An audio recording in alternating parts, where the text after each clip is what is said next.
Adam Roberto Azevedo អគ្គនាយកពាណិជ្ជកម្មពិភពលោកហើយអាដាមលោកជំទាវអស់លោកស្រីថ្ងៃនេះខ្ញុំមានសេចក្តីរីករាយសេចក្តីសោមនស្សរីករាយជាណែកដែលបានចូលរួមក្នុងកិច្ចប្រជុំត្រួតពិនិត្យឡើងវិញជាសកលលើកទី7ស្តីពីជំនួយសម្រាប់ពាណិជ្ជកម្មនៅទីស្នាក់ការពាណិជ្ជកម្មពិភពលោកក្រោមប្រធានបទការគ្រប់គ្រងដល់ការធ្វើពិពិធកម្មនិងការផ្ដល់អំណាចសេដ្ឋកិច្ចប្រកបដោយបរិយាបន្ននិងចីរភាពតាមរយៈជំនួយសម្រាប់ពាណិជ្ជកម្មដើម្បីចែករំលែកបទពិសោធន៍របស់កម្ពុជាក្នុងការរៀបចំគោលនយោបាយពាណិជ្ជកម្ម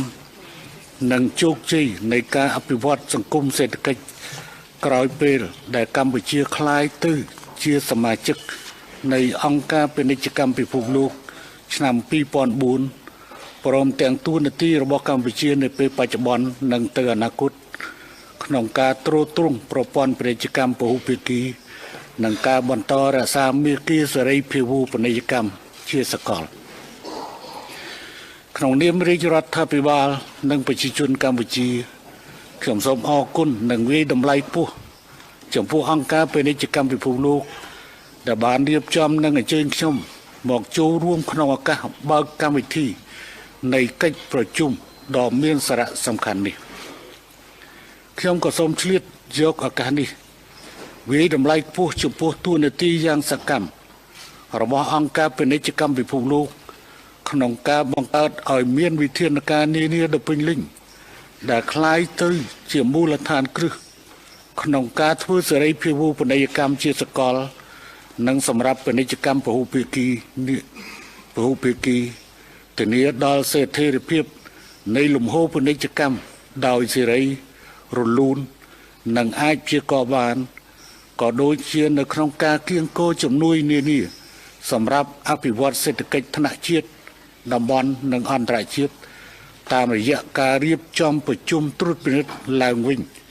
នៅជំនួយសម្រាប់ពាណិជ្ជកម្មតែបានប្រព្រឹត្តទៅចំនួន6លើករួចមកហើយអង្គការពាណិជ្ជកម្មពិភពលោកក៏បានជួយជំរុញផងដែរនៅកម្មវិធីធ្វើពិពិធកម្មសេដ្ឋកិច្ចនៅក្នុងបណ្ដាប្រទេសកំពុងអភិវឌ្ឍនិងប្រទេសអភិវឌ្ឍតិចតួចហើយបានជួយបង្កើនការធ្វើពាណិជ្ជកម្មអន្តរជាតិបង្កើតការងារនិងកាត់បន្ថយភាពក្រីក្រនៅក្នុងបណ្ដាប្រទេសជាសមាជិកប្រកបដោយប្រសិទ្ធភាពខ្ពស់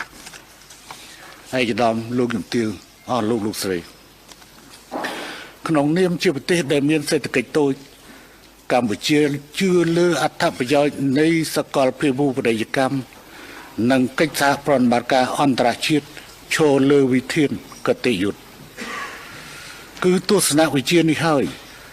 ដែលបានជំរុញយើងខ្ញុំឲ្យខិតខំប្រឹងប្រែងធ្វើការដើម្បីក្លាយជាសមាជិកពេញសិទ្ធិរបស់អង្គការពាណិជ្ជកម្មពិភពលោកនៅឆ្នាំ2004មុនគេក្នុងចំណោមប្រទេសមានការអភិវឌ្ឍតិចតួចចំនួន2ទោះបីជាកម្ពុជាកាលពីពេលនោះនៅមិនទាន់មានការអភិវឌ្ឍមូលដ្ឋានគ្រឹះនៃសេដ្ឋកិច្ចបានរឹងមាំក៏ប៉ុន្តែលើមូលដ្ឋាននៃការអនុវត្តគោលនយោបាយសេដ្ឋកិច្ចទីផ្សារបើកចំហរបស់ខ្លួនកម្ពុជាបានសន្យាចងពន្ធគយលើគ្រប់មុខទំនិញនិងបើកច្រកទីផ្សារពាណិជ្ជកម្មផ្នែកសេវាប្រមាណជាង94វិស័យនិងអនុវិស័យនៅក្នុងឆ្នាំ2004ដែលជាចំនួនមួយច្រើនលើសលប់បើប្រៀបធៀបទៅនឹងប្រទេសមានការអភិវឌ្ឍខ្ពស់ដែលចូលជាសមាជិក WTO មុនកម្ពុជាជាមួយគ្នានេះដែរក្នុងនាមជាសមាជិកអង្គការពាណិជ្ជកម្មពិភពលោកកម្ពុជាបានខិតខំបំពេញតួនាទីប្រកបដោយការទទួលខុសត្រូវខ្ពស់តាមរយៈការដាក់ចេញ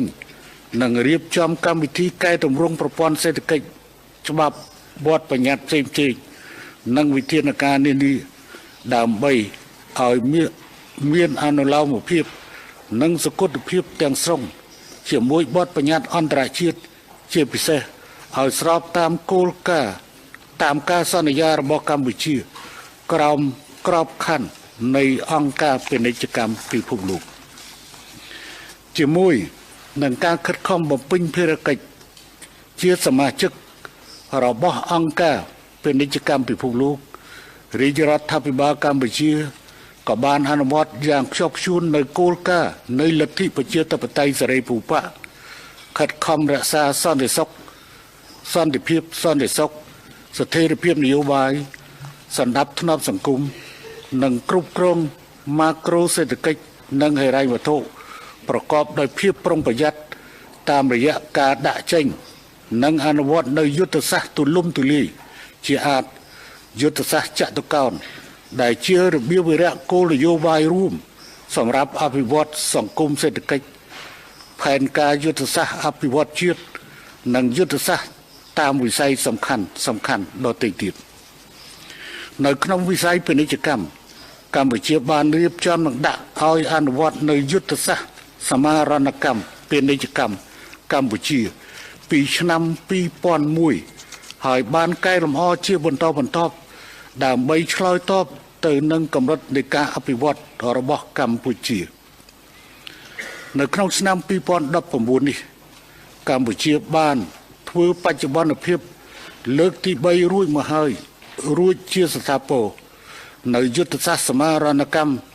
កម្ពុជា2019-2023ដើម្បីឆ្លើយតបទៅនឹងតម្រូវការអភិវឌ្ឍរបស់កម្ពុជាក៏ដូចជាឆ្លើយតបទៅនឹងបរិការបច្ចុប្បន្ននិងអនាគត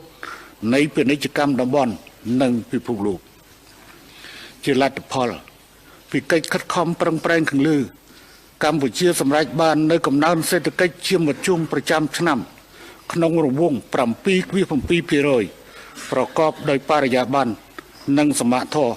ក្នុងរយៈពេល2ទសវត្សរ៍ចុងក្រោយនេះកម្ពុជាថែមទាំងសម្រេចបាននៅបង្គោលជ័រជាប្រវត្តិសាស្ត្រគឺការឆ្លងផុតពីឋានៈប្រទេសចំណូលទាបទៅជាប្រទេសមានចំណូលមធ្យមកម្រិតទាបជាផ្លូវការនៅឆ្នាំ2015សម្រាប់ឆ្នាំ2018កន្លងទៅនេះអត្រាកំណើនសេដ្ឋកិច្ចកម្ពុជាសម្រេចបាន 7.5% និងត្រូវបានព្យាករណ៍ថានឹងអាចរក្សាបានបន្តរក្សាបានក្នុងរង្វង់ 7% ក្នុងមួយឆ្នាំ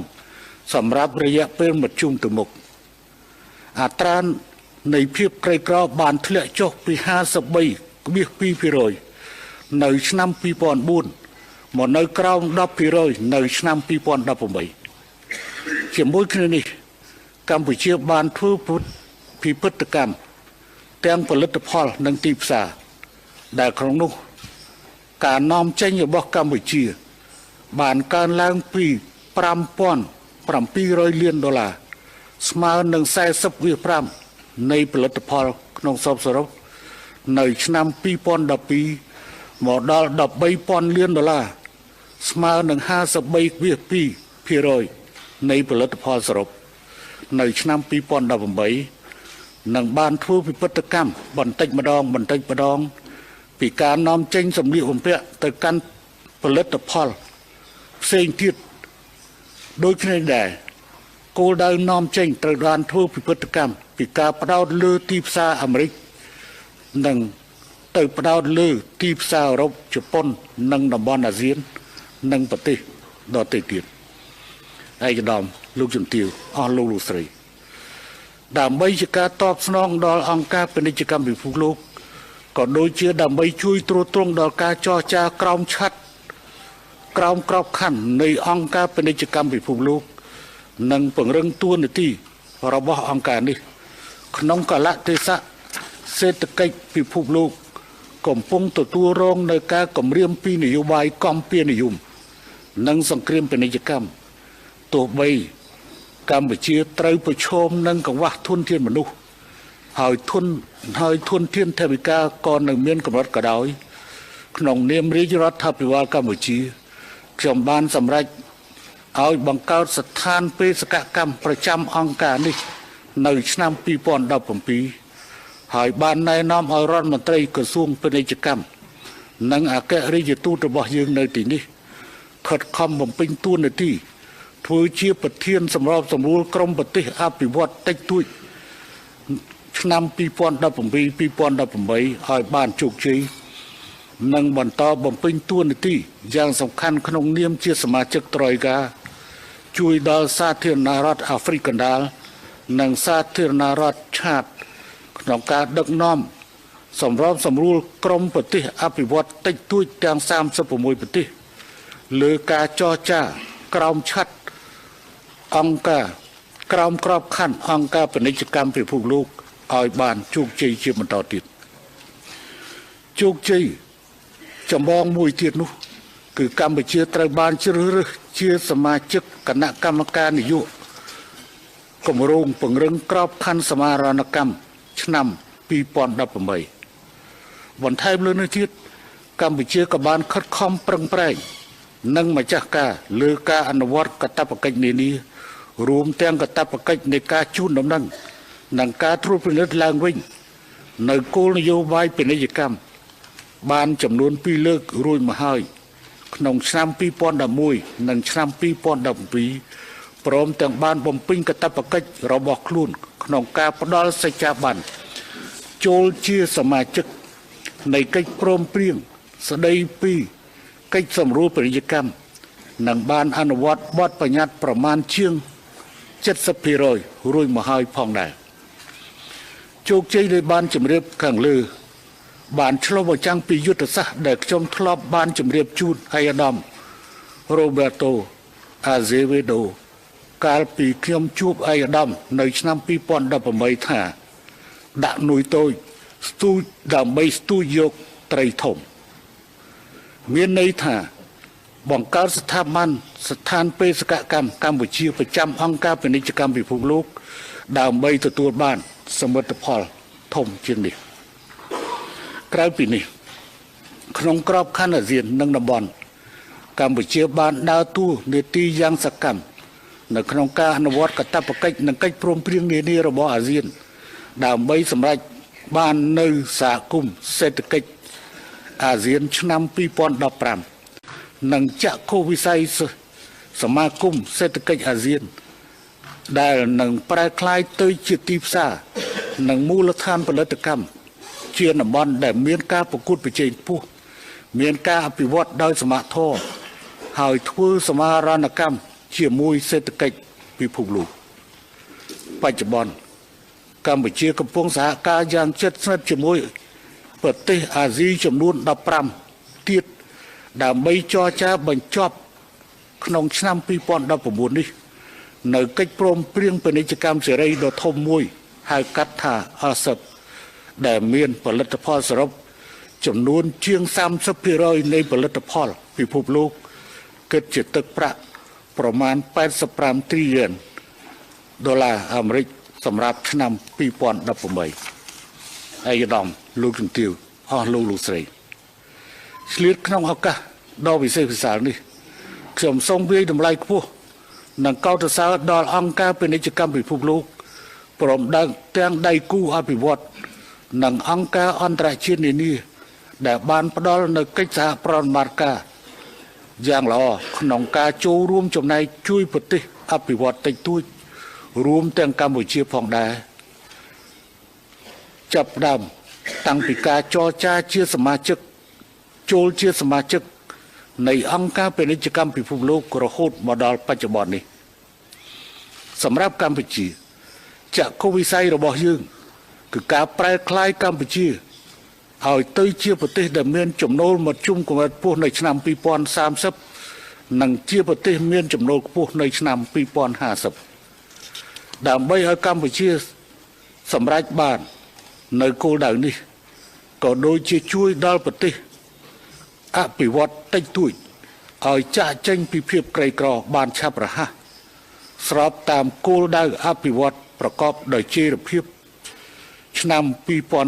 2030ខ្ញុំសូមអំពាវនាវដល់បណ្ដារដ្ឋជាសមាជិកនិងដៃគូអភិវឌ្ឍទាំងអស់ពិចារណាផ្ដល់ការឧបត្ថម្ភគាំទ្របន្តទៀតតាមវិស័យសំខាន់មួយចំនួនដូចខាងក្រោមទី1 ការពង្រឹងភាពប្រកួតប្រជែងរបស់ប្រទេសអភិវឌ្ឍតិចតួចនឹងជួយគាំទ្រដល់ប្រទេសដល់កម្មវិធីនិងដំណើរការចាក់ចេញពីប្រទេសអភិវឌ្ឍតិចតួចទី2ការបន្តនិងបង្កើនការផ្ដល់ភាពអនុគ្រោះនានាតាមរយៈប្រព័ន្ធពាណិជ្ជកម្មពហុភាគីឬឯកតោភាគីហើយសូមធ្វើការពិចារណាឲ្យបានដិតដល់មុននឹងដាក់វិធានការព្យួរឬដកចេញនៅភាពអនុគ្រោះពីប្រទេសអភិវឌ្ឍតិចតួចព្រោះការព្យួរឬការដកនេះនឹងធ្វើឲ្យប្រទេសទាំងនោះមិនអាចជួយពិភពលោកឲ្យសម្រេចបាននៅគោលដៅអភិវឌ្ឍប្រកបដោយចីរភាពនិងមិនអាចជួយពួកគេឲ្យចាកចេញពីឋានៈជាប្រទេសអភិវឌ្ឍតិចតួចបានឡើយដែលចលនានេះគឺជាដំណើរផ្ទុយទាំងស្រុងទៅនឹងគោលការណ៍របស់អង្គការសហប្រជាជាតិនិងអង្គការពាណិជ្ជកម្មពិភពលោកទី3ការកសាងសមត្ថភាពដើម្បីទាញយកប្រយោជន៍ពីប្រភពកំណើនថ្មីជាពិសេសផ្នែកសេវានិងការទទួលបានបដិវត្តនិងការទទួលយកបដិវត្តឧស្សាហកម្មទី4និងដើម្បីទាញយកផលប្រយោជន៍ដែលអាចទទួលបានពីសេដ្ឋកិច្ច Digital ទី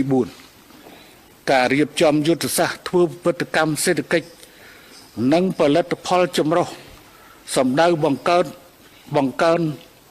ការនាំចេញដែលជាប្រភពចំណូលសម្រាប់លើកកម្ពស់សុខុមាលភាពនិងការងារដល់ស្ត្រីទី5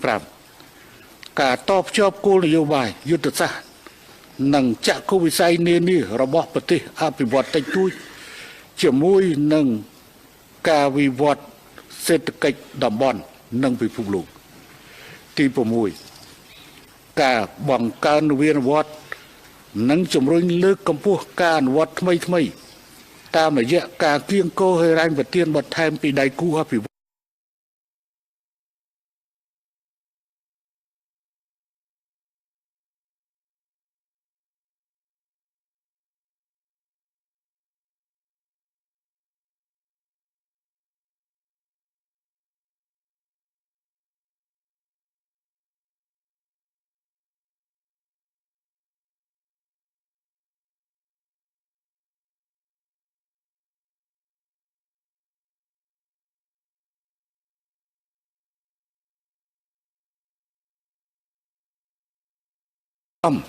កម្មវិធី Side Event ដើម្បីបង្ហាញពីយុទ្ធសាស្ត្រសមាហរណកម្មពាណិជ្ជកម្មកម្ពុជាឆ្នាំ2019-2023នៅល្ងាចនេះពីម៉ោង 16:30 ដល់ម៉ោង 17:30 ក្រោមអធិបតីភាពឯកឧត្តមប៉ាន់សូសារដ្ឋមន្ត្រីក្រសួងពាណិជ្ជកម្មកម្ពុជាខ្ញុំសូមលើកទឹកចិត្តឯកឧត្តមលោកជំទាវលោកស្រីចូលរួមកម្មវិធីនេះដើម្បីសិក្សាតាមដានពីការចែករំលែកបទពិសោធន៍និងជោគជ័យនានារបស់កម្ពុជាក្នុងការអនុវត្តគម្រោងយុទ្ធសាស្ត្រថ្មីជាមួយនឹងការជូនដំណឹងនេះខ្ញុំសូមប្រកាសជាឧឡារិកដាក់ឲ្យប្រើប្រាស់នៅយុទ្ធសាស្ត្រសមាហរណកម្មកម្ពុជាឆ្នាំ2019-2022ចាប់ពីពេលនេះតទៅ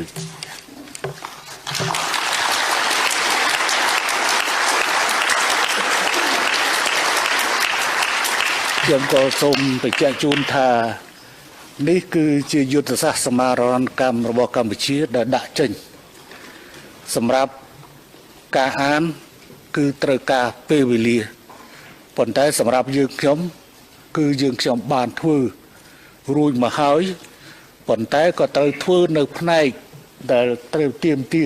ត្រូវធ្វើនោះគឺតាក់ទងជាមួយនឹងការកែតម្រង់ខាងក្នុងផងនិងតម្រូវទៅលើកិច្ចការកែតម្រង់ទាំងឡាយដែលអង្គការពាណិជ្ជកម្មពិភពលោកនឹងត្រូវដាក់ចេញនៅពេលខាងមុខប្រសិនបើបណ្ដាប្រទេសនានាមិនមានការគ្រប់គ្រងទៅលើកំណែតម្រង់របស់អង្គការពាណិជ្ជកម្មពិភពលោកទេ យើងគិតថាយើងមិនអាចនាំប្រទេសរបស់យើងទាំងអស់គ្នាទៅកាន់ជោគជ័យមួយទេដូច្នេះមួយផ្នែកយើងរួមគ្នាដើម្បីកែតម្រង់តាមប្រទេសនីមួយៗតែមួយផ្នែកទៀតយើងត្រូវចូលរួមនៅក្នុងការកែតម្រង់អង្គការពាណិជ្ជកម្មពិភពលោកនិងកម្មវិធីនានាដែលដាក់ចេញដោយអង្គការពាណិជ្ជកម្មពិភពលោកដូច្នេះសង្ឃឹមថាឯកសាររបស់កម្ពុជានេះនឹងបានคล้ายទៅជាផ្នែកនៃការតេស្តរិះពិចារណារបស់ឯកឧត្តមលោកជំទាវនៃបណ្ដាប្រទេសនានាប៉ុន្តែសម្រាប់កម្ពុជាបានคล้ายទៅជាផ្នែកដែលចាប់បង្ខំត្រូវតែអនុវត្តព្រោះនេះវាជាចំណុចដែលកម្ពុជាត្រូវធ្វើដោយខ្លួនឯងជាទីបញ្ចប់ខ្ញុំសូមប្រកាសបើកកម្មវិធីការត្រួតពិនិត្យឡើងវិញជាសកលលើកទី7ស្ដីពីជំនួយសម្រាប់ពាណិជ្ជកម្មជាផ្លូវការចាប់ពីពេលនេះតទៅសូមអរគុណ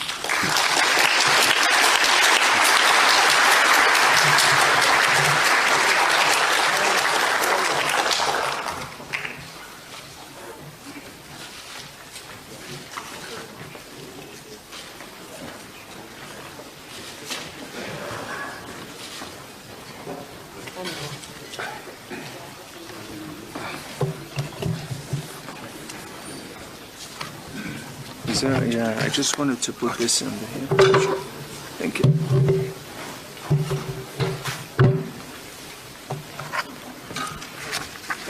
All right, I'm back.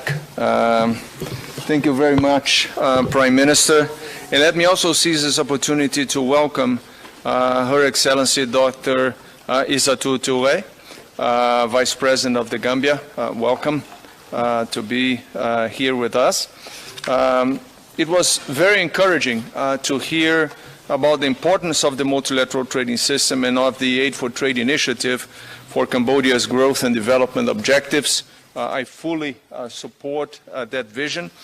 In our lifetime, trade has helped to lift 1 billion people out of poverty. It was vital in delivering the Millennium Development Goal to have to cut by 50% extreme poverty. Now it must play the same role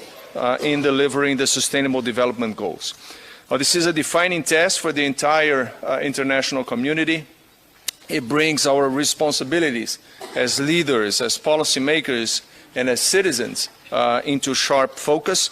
We must rise to the challenge, and this requires hard work and commitment, and it requires constant dialogue. This is why we're all gathered here today, for trade to play its full role in promoting growth and development. It is not about simply throwing open the doors to markets around the world. We have to ensure that people have the tools that they need to trade and to compete. The Aid for Trade initiative plays a key role to this end. Since it was launched over just a decade ago, over $409 billion have been disbursed under the Aid for Trade initiative, reaching 146 countries or territories, and that support has been targeted at helping those countries to build their trading infrastructure and capacity. Now, building trading capacity means that people can develop the necessary skills that they need to trade. It means that they can access vital information to tap into global markets. It means that they can build the necessary infrastructure to ship their goods and services. And in turn, all this brings positive impact to many livelihoods and communities around the world. And this task is just as urgent as ever. More than 780 million people still live below the poverty line globally. Many still cut off from the potential benefits of trade. This global review is a platform to discuss ways in which we can deliver more and deliver it more quickly. The theme of this year's event is supporting economic diversification and empowerment. Diversification and empowerment matter because they help to build resilience in economies. They help countries increase their participation in global trade flows, as well as facilitate opportunities to move up the value chains, and in turn, all this helps to build better prospects and opportunities for improved livelihoods. So this message emerges strongly from the latest edition of the Aid for Trade at a Glance publication, which Angel and I will launch today. We are, in fact, launching today. So this is a publication very similar to the other one, but it's different, as thick, and with a lot of good content. I hope you will take a look. Angel will speak, I'm sure, about some of that a little bit later. The publication shows that economic diversification remains a central policy objective of economic development strategies, and this is especially the case for least developed and landlocked developing countries. It also showcases some important progress where aid for trade initiatives have helped to make a difference. It is notable that Africa records the strongest growth rate in agricultural and industrial export diversification. Between 2002 and 2017, the number of industrial product categories exported increased by 70%. So this is important progress. At the same time, the publication shows that big imbalances remain. For example, it shows that on average, the least diversified economies, they export only 6 groups of products to 7 export markets. Now, if you compare that to the most diversified economies, they export more than 4,500 product groups to over 200 markets. So, of course, many factors contribute to this. Lack of access to trade finance, for example, has been cited as a major constraint. Lack of quality regulatory infrastructure is also a barrier to diversification. To compete in foreign markets and diversify into new ones, countries need institutions to test, to measure and demonstrate the safety and quality of products. Now, the absence of this regulatory infrastructure can be a major trade constraint. Gender imbalances can also prevent countries from fully tapping into their economic potential. Today, 84% of donors aid for trade strategies and 85% of partner countries' national or regional development strategies seek to promote women's economic empowerment, and this is very encouraging. Another constraint is the digital divide. At a time where digital technologies are evolving at an incredibly rapid pace, we have to ensure that everyone has access to proper connectivity and IT skills. Otherwise, the risk is that existing gaps will simply broaden. Environmental degradation also poses a huge challenge. And this includes the depletion of ocean life as a direct result of poor economic policies, including subsidies that encourage overfishing. We have a chance now at the WTO to tackle this issue. Ministers from all members have a target before them, which is the end of 2019 to deliver fisheries subsidies. Action on all of these fronts would go a long way towards building a more inclusive trading system and achieving the sustainable development goals. I'm pleased, therefore, that each of those issues and more will be under discussion here in the next 3 days. However, I want to stress that achieving progress in every area that I have mentioned so far is dependent on one factor, and that is the continued foundation provided by the global system. The rules-based global system is vital for growth and development. Just think about a world without development. A world without a rules-based system of global cooperation and trade will be highly chaotic. It will be the law of the jungle.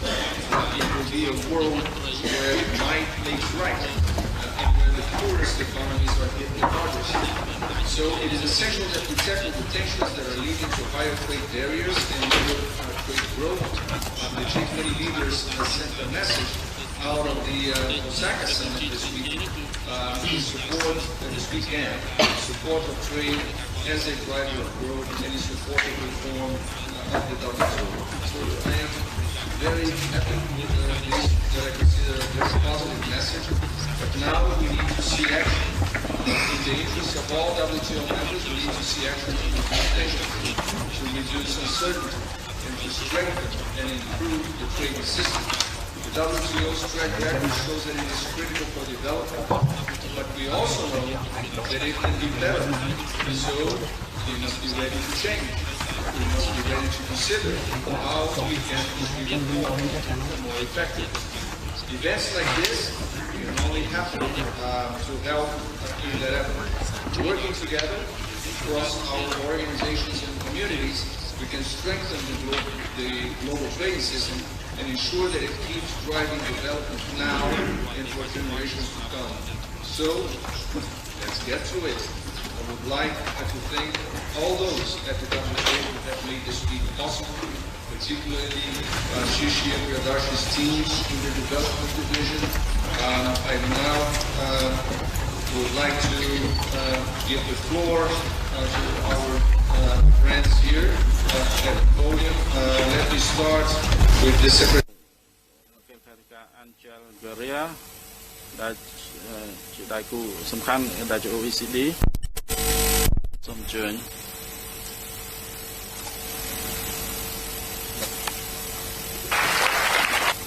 មានដៃសា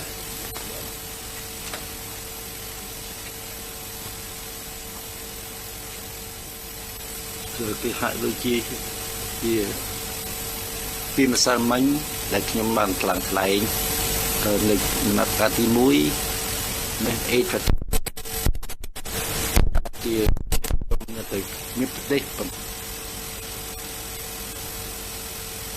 to the questionnaire,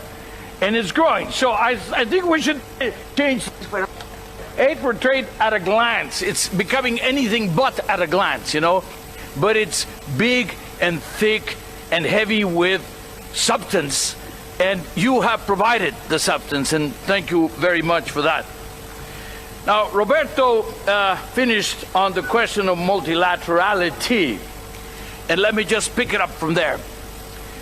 A year ago, our chief economist projected that we were going to be growing at 4% by 2019 and 2020. Right now, we just published another projection, 3.2%. What happened in between? A number of countries embarked on trade tensions, protectionism, tariffs. Some people even call it trade wars, what have you. The fact of the matter is, that is the one thing that changed between one observation and the other. It was a perfect case of kind of scientific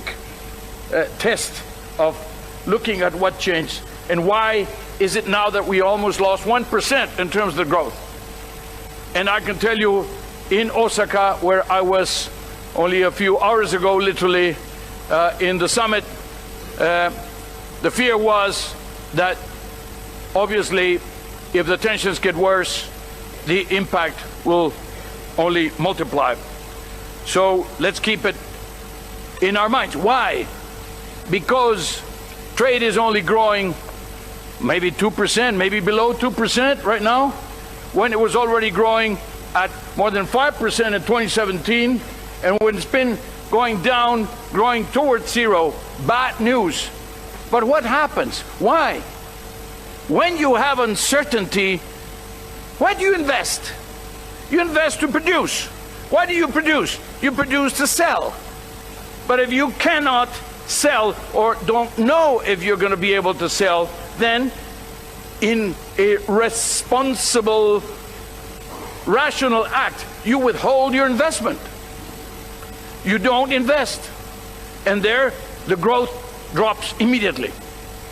You even hold your consumption because the next year will be uncertain. So you save. Then growth today. And of course, investment is the seed of the growth of tomorrow. This is what's happening around us as we speak. It's not theoretical. Already it has cost us, well, close to 1% in terms of world growth. And then you have costs in different parts of the world. So let's just take that into consideration going forward. Now, thank you for this. I mean, thank you to all of you who participated. And I mean UNCTAD, I mean the IFC, the ITC, the World Bank, and of course our co-authors, writers, etc. Even if O goes first and W, the World Trade Organization put its name first because they were the ones who printed the thing, you see. So, no, it was printed in Geneva, as you can see, you know.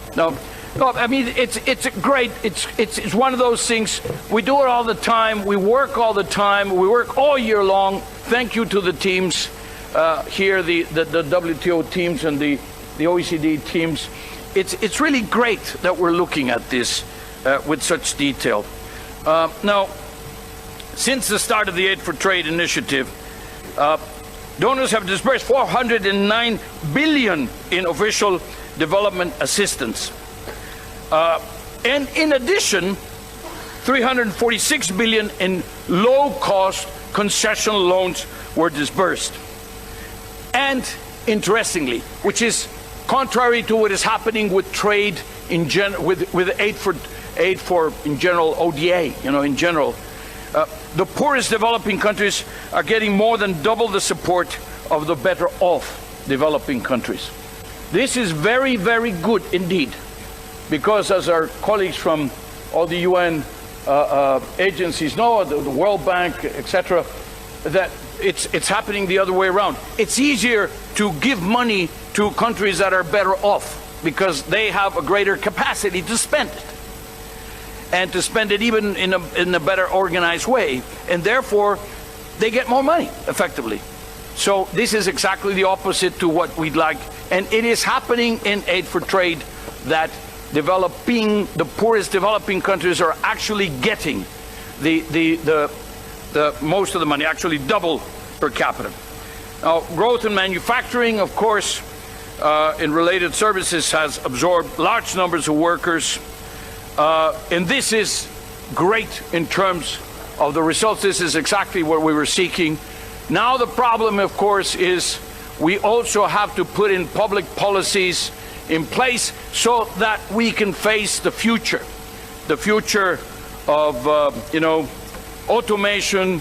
the digital future, so that the people who are benefiting now do not get displaced by technology. Indeed, the path towards economic diversification is becoming increasingly complex due to subdued trade growth and foreign direct investment. Now, in fact, these trade tensions that I was talking about, they have hit the most vulnerable hardest. In particular, the least developed, the landlocked, as was mentioned by Roberto, the small island developing states, the most fragile states. They can ill afford the cost of global uncertainty. Uncertainty is the greatest enemy of growth. So they urgently need to raise their export competitiveness so that trade can benefit marginalized groups, in particular youth, the women. And here I'd like to congratulate Arantxa for having been appointed or nominated or whatever it was, elected, whatever democratic process was used by the Secretary General to designate you as in charge of promoting gender balance in the UN agencies. Now, we must focus on the economic empowerment of women and youth, an issue that remains high on the 2030 agenda for sustainable development. Thus, aid programs need to focus more explicitly on helping developing countries create extra opportunities for women and youth, particularly in sectors such as manufacturing, but also in less obvious sectors, you know, banking, transport, energy, etc. And skills, skills. Upskilling, reskilling, this is not going to happen spontaneously. It needs a focus. It needs, in the case of least developed countries, that we direct some of the flows of aid for the creation of skills that will then in itself, in turn, create higher and more important flows of trade. And then, well, most of our countries, I'm Mexican, most of the countries are SMEs, are about SMEs. That's a crucial factor. And the entry into force of the WTO Trade Facilitation Agreement, Roberto, has created a momentum that is helping to level the playing field, between large and small firms. And that is being achieved by improving the environment that SMEs are facing. I just would like to leave you with this idea that the SMEs, again, when you're targeting your aid, and the recipient countries, when they are allocating the aid that they are receiving or requesting specifically, now it's more and more targeted, then take a hard look at SMEs as a very specific destination. Now, looking forward, let's pay greater attention to the social, environmental impact of economic diversification. Prepare for it. It's inevitable. And therefore, let's make the most out of it.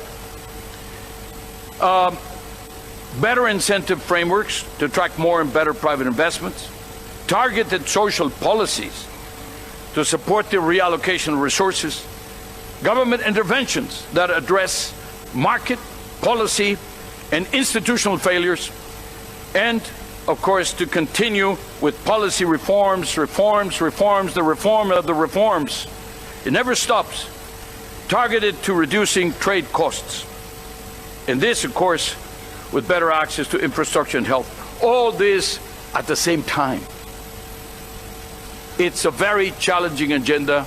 but at the same time, it is well known. The question is how to allocate scarce resources to this. So, dear friends, ladies and gentlemen, our joint work here today demonstrates that the only way forward is by ensuring that all stakeholders are involved. No protectionism, no silo approaches are going to deliver. It's only going to work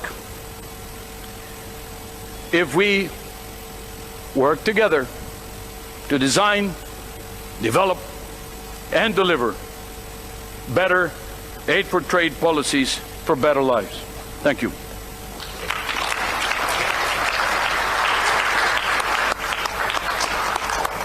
Thank you, Angel.